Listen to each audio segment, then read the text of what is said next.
Salut à toi ami de la nature et des voyages! Saurais-tu me dire le point commun entre toutes ces constructions de pierre? Elles sont humaines, oui, mais c'est surtout leurs techniques de construction qui sont les mêmes. C'est de la pierre sèche, car le terme pierre sèche indique simplement qu'il s'agit d'une construction n'utilisant aucun liant. Ainsi, elle sera uniquement constituée de pierres naturelles, sans présence de ciment ou de mortier. Cette semaine, je suis en Ardèche dans la vallée de la Sablière pour découvrir la pierre sèche et le métier de murailler.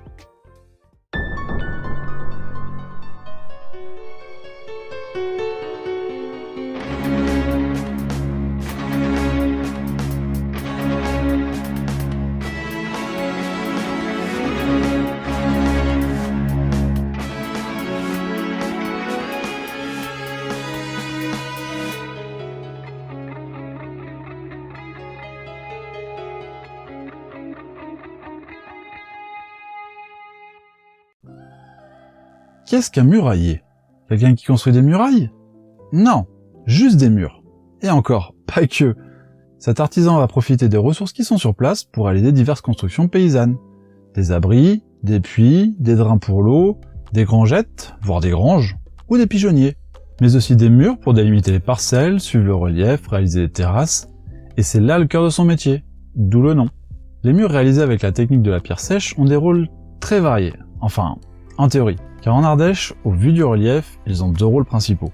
Délimiter une propriété et créer des terrasses, c'est-à-dire des espaces agricoles sur une pente. On parle alors de mur de soutènement. Le mur va soutenir la terre au-dessus de lui. Enfin, à côté... Enfin, t'as compris quoi. Ok, mais du coup, est-ce que c'est vraiment costaud? Ça reste un mur de rochers entassés les uns sur les autres. C'est pas super rassurant. Eh bien, je pense que la meilleure manière de répondre à ça, c'est sans doute de regarder ce qui existe déjà. La pyramide du pharaon Djoser à Saqqara est l'une des plus vieilles constructions qui tient encore debout. Et elle a 4700 ans. Et évidemment, si je t'en parle, c'est que c'est une construction en pierre sèche. L'invention du mortier, elle, ne date que de 4500 ans. Alors, comment ça marche? Déjà, avant de construire le mur en lui-même, il faut planifier le projet. Car évidemment, en fonction de la fonction du mur, soutènement ou clôture, de sa hauteur, de la nature du sol, roche ou terre meuble, de la pente, les prérequis ne sont pas les mêmes. Dans le principe, pour un mur de soutènement, le poids de la terre et le ruissellement des eaux vont appuyer sur le côté du mur et tendre à le déstabiliser. Le travail du muralier, c'est d'utiliser le propre poids du mur pour équilibrer ces deux forces. Pour cela, il va travailler sur deux points. Le dimensionnement de la base du mur. Plus le mur va être haut, plus sa base doit être large, afin d'assurer un bon appui au sol. Généralement, le murailler prévoit un ratio d'1/3, 1 mètre de large pour 3 mètres de haut. Et, deuxième point, le fruit du mur, c'est-à-dire son inclinaison. En effet, s'il est possible de réaliser un mur en clôture verticale, dans le cadre d'un mur de soutènement, les forces cumulées de l'eau et de la terre sont trop importantes. On va donc faire pencher le mur vers le talus qu'il retient. Et oui, on construit des murs pas droits, mais c'est totalement volontaire. Le sol peut se tasser ou être emporté par l'eau de pluie, emportant ou faisant glisser certaines pierres en dehors du mur. Et là, c'est l'effondrement.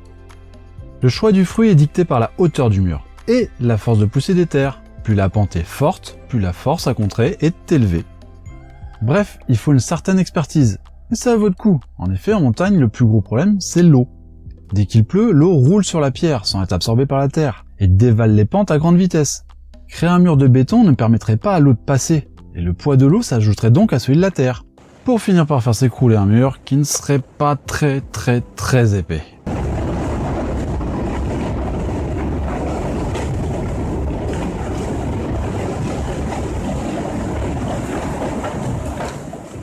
Or, un mur à pierre sèche, par définition, il n'a pas de joint, de mortier, donc il est poreux, l'eau peut s'évacuer facilement, mais tout en étant tout de même ralenti.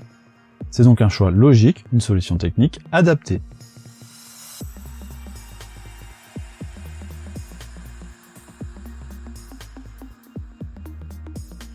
Mais au vu des contraintes, la première étape réelle, c'est les fondations. On va creuser le sol jusqu'à atteindre la roche-mère, ou à défaut une terre bien tassée, afin de créer le lit de pose, c'est-à-dire une couche de pierre à 90 degrés du mur. Les plus grosses pierres du projet seront alors utilisées et enterrées. Après tout, c'est elles qui supporteront le plus de poids, et on veut du costaud. Pas de la caillasse qui, sous le poids du mur, pourrait tout simplement s'enfoncer plus profondément dans la terre et altérer le fruit du mur. Et tant qu'à faire, on va aussi en profiter pour laisser déborder les fondations par rapport au mur. Cela permettra d'éviter que l'eau n'emporte la base du mur et le déstabilise, tout en assurant une large prise au sol, et donc une meilleure répartition du poids.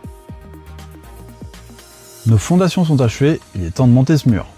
Mais bon, je suppose que ça semble évident pour tout le monde que mettre des rochers en équilibre les uns sur les autres, ou de manière anarchique, c'est pas spécialement efficace. Du coup, à l'instar de certains jeux de briquettes en bois, on va s'arranger pour que chaque pierre possède plusieurs points d'appui sur les pierres qui l'entourent. Pour cela, le murailler peut tailler les rochers pour les faire adopter au mieux la forme de leur nouvel emplacement. Cependant, vu le travail et le temps nécessaire, il préfère généralement passer plus de temps à trouver la pierre la plus adaptée. La répartition du poids, c'est ce qui lie les pierres entre elles. Chaque pierre est solidarisée dans le mur par le poids de toutes les pierres qui s'exercent sur elle. Afin de créer ce maillage, il faut donc être attentif à ce qu'une pierre posée repose sur 2 pierres minimum. L'objectif est donc que le mur soit d'un seul tenant, et donc que les pierres qui le composent soient liées entre elles. On débute avec les pierres de parement, ou de façade. On veille à ce que leur face visible soit belle, mais surtout bien alignée, qu'elles ne dépassent pas les unes des autres. On veut un mur, pas un chaos rocheux. On pourra avoir recours à des cales, des petits cailloux placés à l'intérieur du mur pour assurer une bonne stabilité. Par contre, si à l'intérieur le poids de leur grande sœur suffit à les bloquer, il n'est pas envisageable d'en placer à l'extérieur, parce que là le risque de glissement est très important.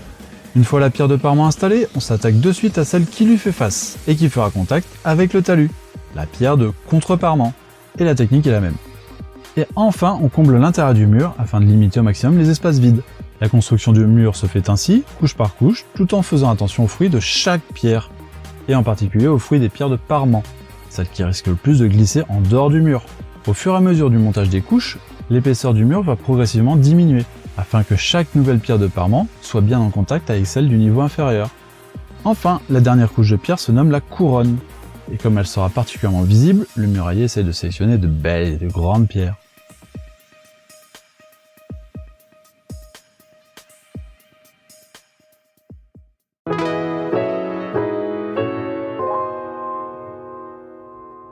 Du coup voilà Yann, donc le manche-caillou, j'en suis venu à la pierre sèche par le biais en fait de mes parents qui sont agriculteurs, donc qui ici cultivent ici sur des terrasses en olivier, qui perpétuent un petit peu la tradition de la pierre sèche et en fait de la pierre sèche du côté agricole de la chose, c'est-à-dire de retenir la terre pour pouvoir cultiver sur des pentes, simplement. Les avantages que je peux voir donc du coup sur la pierre sèche, donc, il va y avoir plusieurs côtés, notamment le côté pérenne des choses, c'est-à-dire qu'un mur qui s'est écroulé, on peut toujours le remonter, on va réutiliser la matière toujours de manière la plus simple possible, c'est-à-dire que toujours la terre va revenir au-dessus pour être récupérée, réutilisée. Et simplement en fait c'est une des manières les plus logiques simplement où on a appris à faire avec ce qu'on avait sur le lieu, voilà, en fonction de la pierre, en fonction du caillou. On extrait le caillou sur place, on extrait la terre pas arable, c'est-à-dire la terre qui ne va pas être utilisable pour cultiver. On va pouvoir l'utiliser en fond de mur, réutiliser, retrier toute cette terre. C'est un recyclage permanent en fait, la pierre sèche.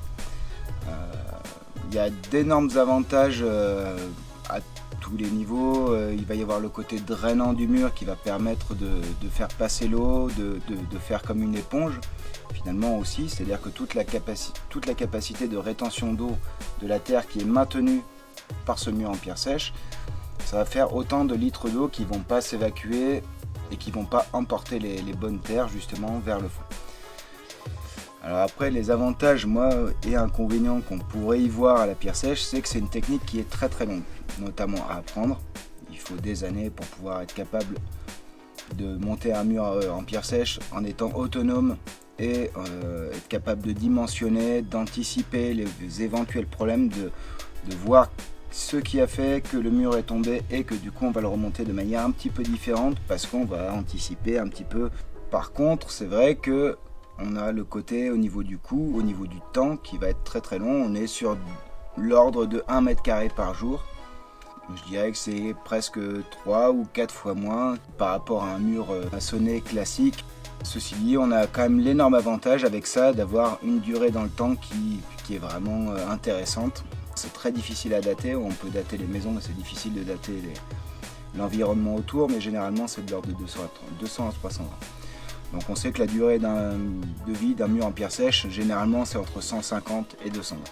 Effectivement, après ça reste comme beaucoup de métiers du bâtiment, ça reste un métier qui est relativement dur physiquement. Ça demande des gestes, des postures, des habitudes qui permettent de ne pas se fatiguer, de ne pas s'user le corps inutilement. Je vous remercie d'avoir regardé cette vidéo qui est peut-être encore un peu exhaustive. Il y en a une autre à venir qui sera peut-être plus approfondie. Abonnez-vous et ça repart. Ah, ça repart. Abonnez-vous et ça repart. Ouais, Et ça repart. Abonnez-vous et ça repart.